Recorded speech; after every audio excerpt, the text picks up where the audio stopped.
ये कहानी है टोनी स्टार्क नाम के एक बेमिसाल और बेहद अमीर इंसान की। बचपन से ही टोनी का दिमाग इतना तेज था कि उसने कम उम्र में ही टेक्नोलॉजी की दुनिया में अपना लोहा मनवा लिया था।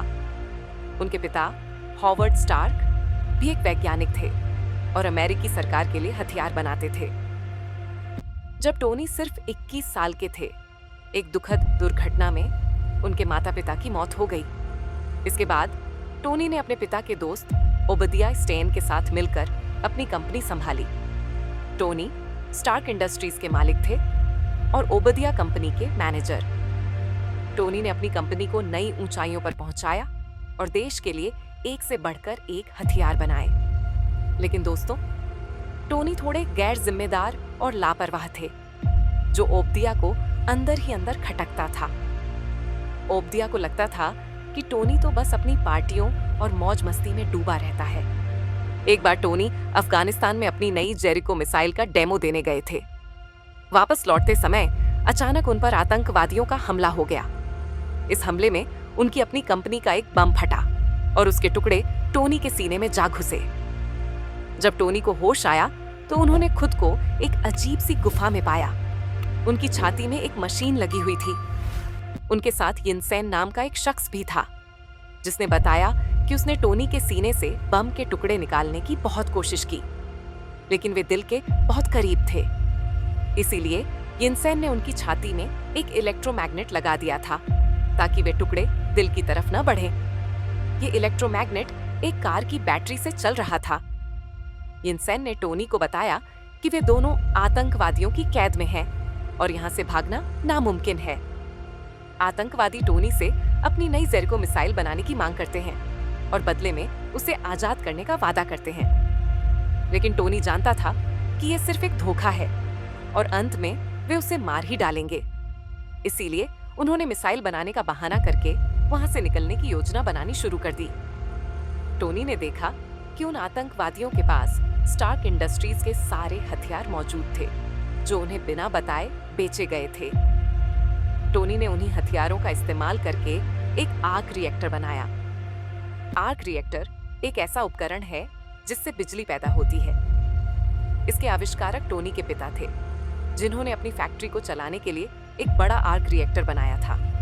लेकिन टोनी ने उस डिजाइन को छोटा करके अपनी छाती में लगाने लायक बनाया ताकि वह कार की बैटरी से छुटकारा पा सके। इस आर्क रिएक्टर में इतनी ऊर्जा थी कि वह कई सालों तक उसकी छाती में लगे इलेक्ट्रोमैग्नेट को चला सकता था। लेकिन टोनी ने इसे सिर्फ इलेक्ट्रोमैग्नेट को पावर देने के लिए नहीं बनाया था, बल्कि उनका मकसद कुछ और ही था। यिनसेन के साथ मिलकर टोनी ने एक मैकेनिकल आर्मर तैयार किया, जिसे उन्होंने अपने नए आर्क रिएक्टर से ऊर्जा दी। इस आर्मर की मदद से टोनी वहां से भागना चाहते थे। जब सूट तैयार हुआ और टोनी उसे पहन रहे थे, तो आतंकवादियों को इसकी भनक लग गई और उन्होंने हमला कर दिया। लेकिन यिनसेन ने टोनी को बचाने के लिए अपनी जान दांव पर लगा दी। टोनी ने अपने सूट की मदद से कुछ आतंकवादियों को मार गिराया और कई दीवारें तोड़कर वहां से भाग निकले। फिर वे दूर रेगिस्तान में जाकर गिरे और उनका सूट टूटकर बिखर गया। बाद में टोनी के दोस्त जेम्स रोड्स, जो एक मिलिट्री ऑफिसर थे, उन्हें ढूंढकर वापस न्यूयॉर्क ले आए। वापस आकर टोनी ने सबके सामने यह घोषणा की कि अब से स्टार्क इंडस्ट्रीज हथियार बनाना बंद कर देगी, क्योंकि इन हथियारों का गलत इस्तेमाल किया जा रहा था। टोनी के इस फैसले से ओबदिया स्टेन और कंपनी के सभी लोग बेहद नाराज हो गए। लेकिन टोनी अपने फैसले पर अड़े रहे और उन्होंने हथियार बनाने की बजाय रिन्यूएबल एनर्जी सोर्स और एआई टेक्नोलॉजी पर ध्यान देना शुरू किया। टोनी ने फिलहाल अपने छोटे आर्क रिएक्टर को सबसे छुपा कर रखा ताकि उसका गलत इस्तेमाल न हो सके। फिर उन्होंने एक नया, ज्यादा शक्तिशाली आर्क रिएक्टर बनाया और उसे अपनी छाती में लगा लिया। इसके बाद टोनी कई महीनों तक अपने घर पर रहकर एक बहुत ही एडवांस आर्मर तैयार करते रहे, जिसे उन्होंने अपने नए आर्क रिएक्टर से पावर दी। टोनी ने यह नया सूट अपनी सुरक्षा और बुरे लोगों का सफाया करने के लिए बनाया था। कुछ समय बाद टोनी एक चैरिटी इवेंट में जाते हैं, जहां उन्हें एक रिपोर्टर से पता चलता है कि अभी भी उनकी कंपनी के हथियार आतंकवादियों को सप्लाई किए जा रहे हैं जिनसे वे गांव के लोगों पर जुल्म कर रहे हैं। ये सुनकर टोनी अपना आर्मर पहनकर अफगानिस्तान के उसी गांव में जाते हैं। वहां वे कई आतंकवादियों को मार गिराते हैं, उनके हथियारों को तबाह कर देते हैं और गांव के लोगों को बचा लेते हैं।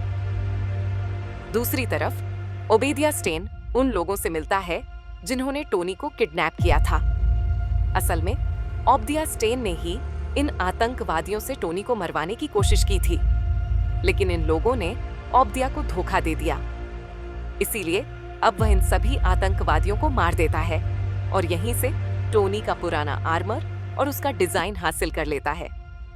टोनी अपनी असिस्टेंट पेपर पॉट्स को कंपनी के मेन कंप्यूटर सेक्शन में भेजते हैं ताकि उन्हें गैर कानूनी तरीके से बेचे गए हथियारों का पता चल सके।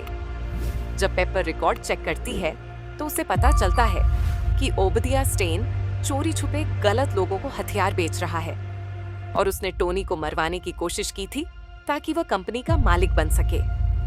पेपर ये सारे सबूत जमा कर लेती है और सीधे जॉइंट फील्ड ऑपरेशन को यह जानकारी देती है। दूसरी तरफ ओबेदिया स्टेन टोनी के पुराने आर्मर के डिजाइन से अपने लिए एक नया सूट बना लेता है जिसे वह आयरन मोंगर कहता है, लेकिन वह उस सूट को पावर देने के लिए वैसा आर्क रिएक्टर नहीं बना पाता। इसीलिए वह टोनी के घर जाकर उसे कुछ देर के लिए पैरालाइज करता है और उसका आर्क रिएक्टर ले लेता है और उसे अपने सूट पर लगाकर चालू कर देता है। फिर टोनी किसी तरह से अपने पुराने आर्क रिएक्टर तक पहुंचते हैं और उसे अपनी छाती में लगा लेते हैं। ये पुराना रिएक्टर उतना शक्तिशाली नहीं था कि वह सूट को पूरी तरह से पावर दे सके। फिर भी टोनी अपना आर्मर पहनकर ओबेदिया को रोकने के लिए जाते हैं। उधर पेपर शील्ड के एजेंट के साथ ओबेदिया स्टेन को गिरफ्तार करने जाती है, पर ओबेदिया अपना सूट पहनकर शील्ड पर हमला कर देता है।